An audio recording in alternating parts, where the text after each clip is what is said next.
A place that teaches tolerance is the victim of anti-Semitic vandalism in Boise. Flyers with Nazi swastikas and the words "We are everywhere" appeared at the Idaho Anne Frank Human Rights Memorial next to the main Boise Library.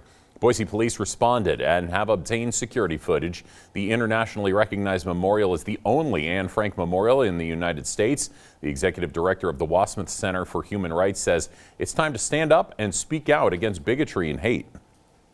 Today is not a day to be silent. That if we are silent, we are complicit with injustice. We need to stand together in goodness. We need to stand together in kindness. We also need to stand up in our homes, in our neighborhoods, in our schools, in our businesses.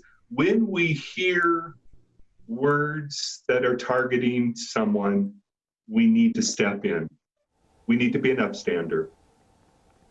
Community members have reached out wanting to hold a vigil at the site, but in observance of current health guidelines. Dr. Prinzing says standing up for what is right when standing alone is just as powerful. Coming up tonight, our Frankie Catafias will have more on the impact of the vandalism locally and nationally.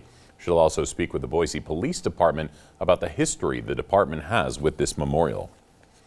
Idaho's political leaders on both sides of the aisle are speaking out against what's happened this week.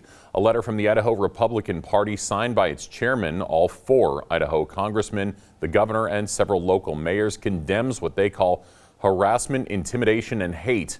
They say they support peaceful assembly and political expression, quote, exercised civilly in a proper setting, unquote, but they oppose the intimidation of public officials as they work, calling it, quote, unacceptable behavior, unquote. They write further that anti-Semitism and defacing the memorial are abhorrent and say that discrimination on any basis will never be tolerated. Meanwhile, Boise Mayor McLean also weighed in. In a statement, she says that the memorial was vandalized by racist criminals, calling the act shocking and disturbing. She says it does not reflect our community values and that she's working with stakeholders to make sure all community members feel safe in Boise. She also vows to hold those responsible to account. As we reported, the site has been vandalized several times in recent years. Mayor McLean will address the vandalism alongside local leaders this morning at 9:30. You can tune into that on the City of Boise's YouTube channel.